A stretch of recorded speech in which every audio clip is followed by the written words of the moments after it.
Ito po sir. Ayan lang, ma'am. Dalawang sising po. Dalawang sising. Sige po, dito ko na lang ilalagay.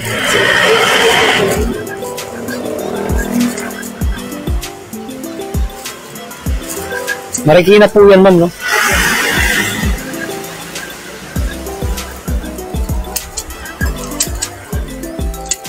Okay. Sa ano na lang sir, Okay po.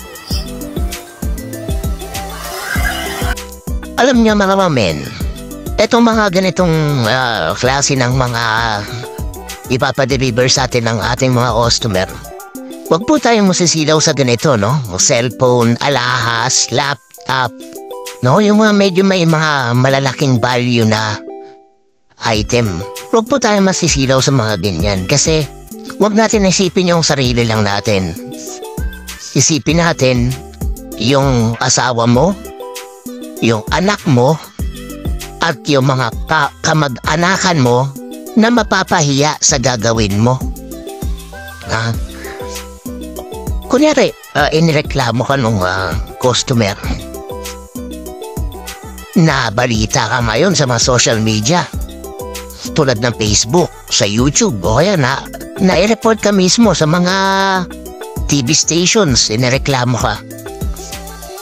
O, mapapanood ng mga kamag-anak mo. Ang unang mapapahiya dyan, yung asawa mo, yung mga anak mo, at yung mga kamag-anakan mo tulad ng nanay mo, tatay mo, at mga kapatid mo.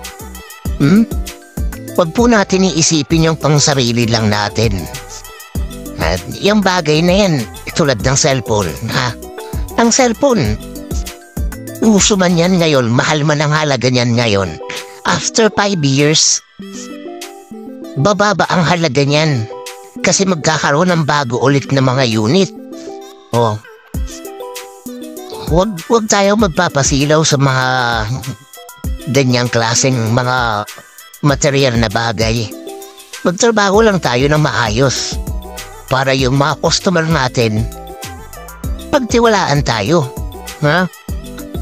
para mas lalong gumanda yung ating rating. Alright, mga mamen?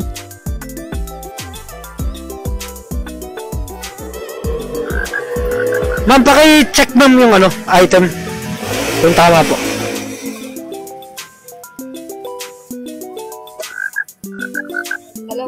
Opo, dalawang sing-sing, ma'am.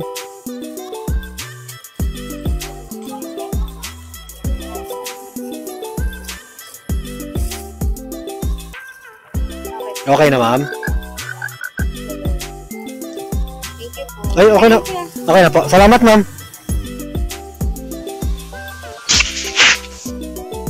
Di ba? Sabi na sa inyo pagka maganda yung quality ng ating trabaho. Tulad niyan, binigyan tayo ng tip ni ma'am. 81 pesos lang. Galing ko ba hanggang dito sa Marikina, ginawang 200, di ba? Kasi, na-deliver natin ng maayos. Hindi ko naman sinasabing manghingi kayo ng tip, no? Pero yung tiwala, napakalaking bagay nun, mga mamen. Kaya dapat, yung trabaho natin, alagaan natin, mga mamen. Huwag nating sisirain yung tiwala na pinagkaloob sa atin ng kahit anong platform. Kunyari, Lalamove, Grab, kahit yung mga MC taxi na yan. Huwag nating sisirain yung tiwala ng masa kasi yung masa ang natin siniservisyohan natin Hindi tayo nalalayo sa mga sa mga taxi driver, sa mga jeepney driver. Masa ang siniservisyohan natin, Public service tayo, nasa public service tayo, kaya dapat yung tiwala ng tao, panatilihin natin, okay? Ride safe, mga men. Ingat!